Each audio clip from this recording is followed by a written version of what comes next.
Let's be honest from the very beginning. If your phone disappeared for one day, most of us wouldn't lose our phone. We'd lose our mind. Exactly.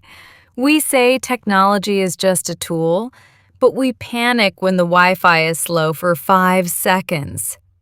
So today, we're not talking about technology like robots. We're talking about it like real humans. Technology is everywhere, in our pockets, our homes, even our relationships. The real problem is not using technology. It's not knowing how to talk about it naturally. And that's why this episode matters. If you want to sound confident in English, you need more than vocabulary. You need ideas, opinions, and real-life examples. Let's start simple. When someone asks you, "How often do you use technology?" and you freeze, that's a problem we're fixing today. For example, you can say, I use technology every day, especially for communication and work, but sometimes I feel it controls my time more than I control it. That sentence is honest, natural, and human. No big words, no stress, just a clear idea. And let's be real, technology saves us and annoys us at the same time. It helps us learn faster, but it also distracts us faster. So in this series, we're going to help you talk about technology without sounding robotic, nervous, or boring. Just clear thoughts, natural English, and a little humor.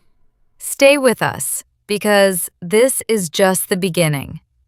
In the next part, we'll talk about how technology changed our daily habits, in good ways and bad ways.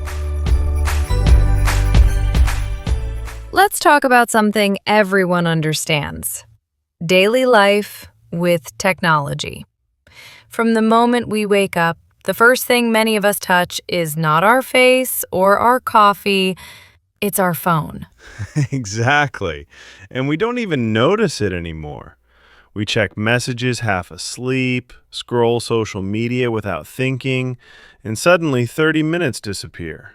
That's why when we talk about technology, we shouldn't sound fake or too academic. Real English sounds like real life. Honest, a little messy, and sometimes funny.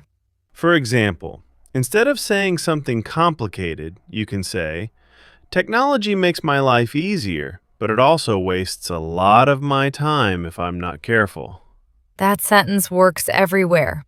Class, podcast, IELTS, or even a job interview. Simple structure, clear idea, and very natural. Now let's talk about social media, because this is where technology becomes emotional. People don't just use social media, they feel it. Yes, happiness, jealousy, pressure, motivation, all from a small screen. That's why saying, I use social media is not enough anymore. You can say something deeper, like, "I enjoy social media, but sometimes it makes me compare my life with others, and that can be stressful." That's such a human sentence.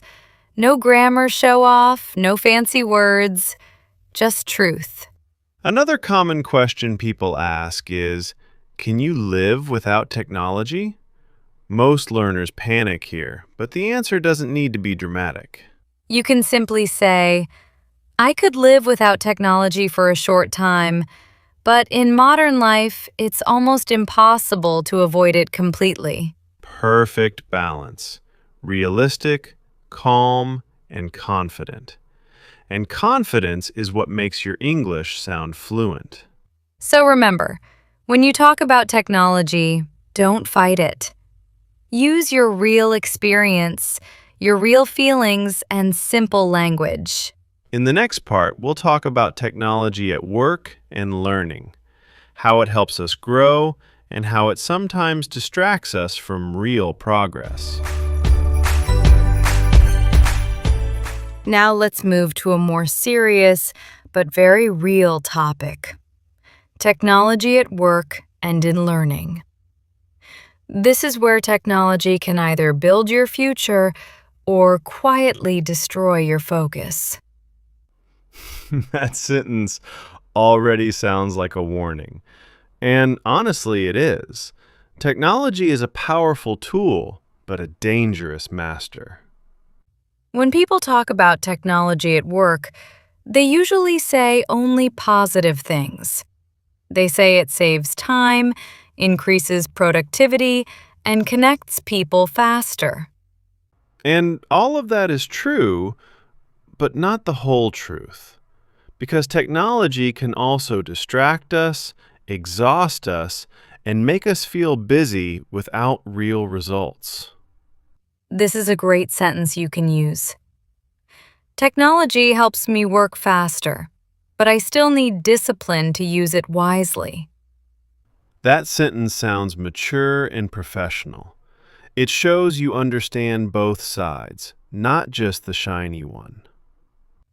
Now let's talk about learning, because this is where many people lie to themselves. They think watching videos equals learning.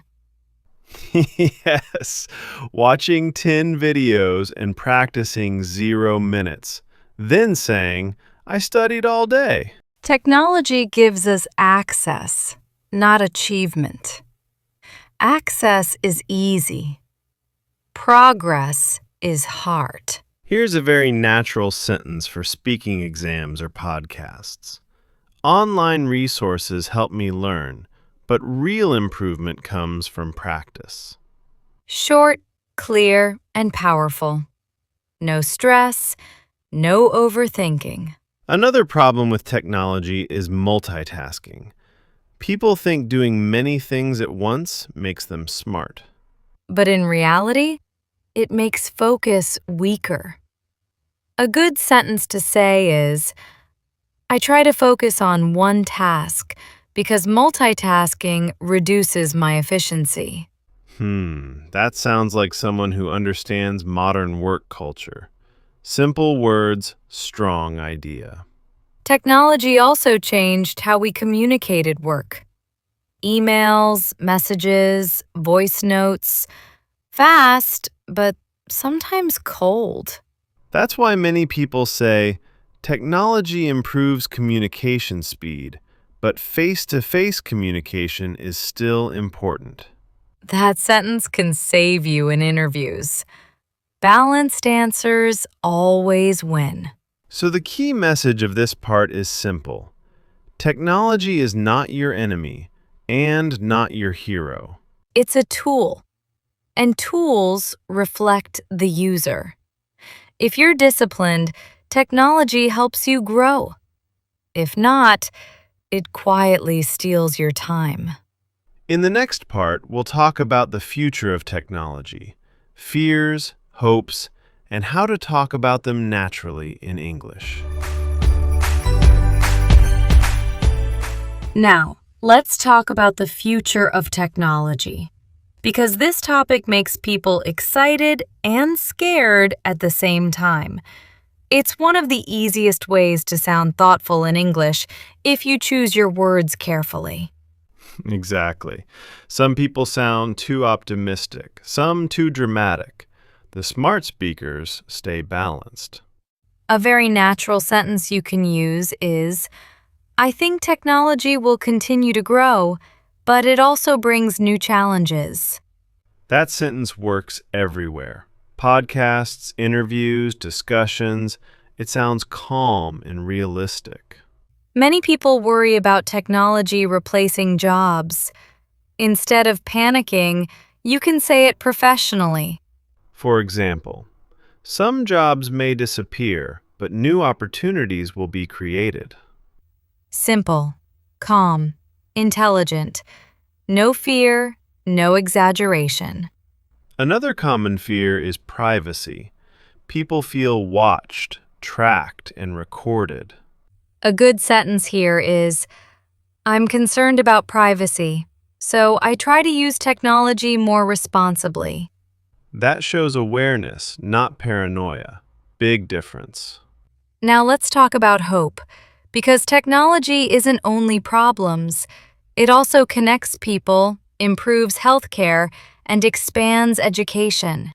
You can say, technology has the potential to improve lives if it's used wisely. That sentence sounds mature and forward-thinking. It's perfect for higher-level English.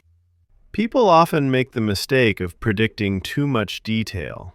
That's risky.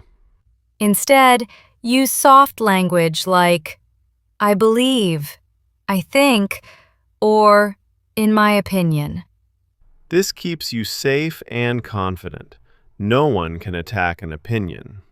Another strong sentence is, in the future, technology will likely become more integrated into daily life. That sentence sounds smart, even if you're just guessing.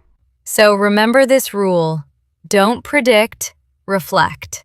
Talk about trends, feelings, and possibilities. That's how fluent speakers talk about the future. In the final part, we'll bring everything together: how to speak about technology confidently, naturally, and without stress.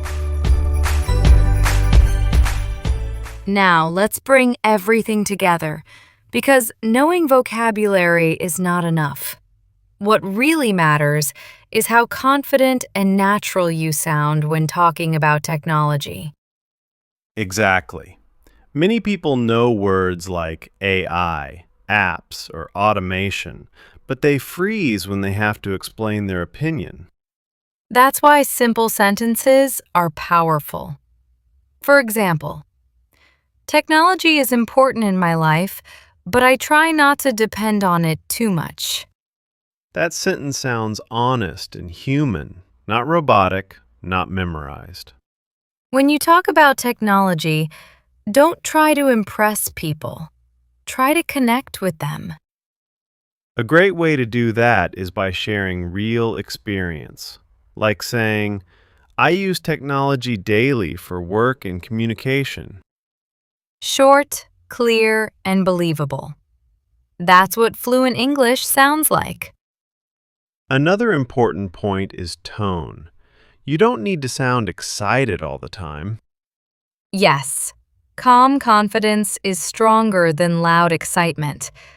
You can say, I'm still learning about technology, but I try to stay updated.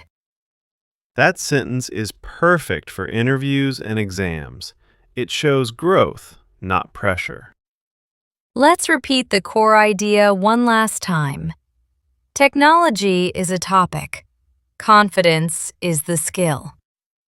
If you speak simply, clearly, and honestly, your English will always sound natural. And remember, fluency is not about speed. It's about comfort. That's it for today. We hope this episode helped you speak about technology with confidence. If you enjoyed this podcast, don't forget to like, comment, and subscribe. This is Miss English Academy, and we'll see you in the next episode.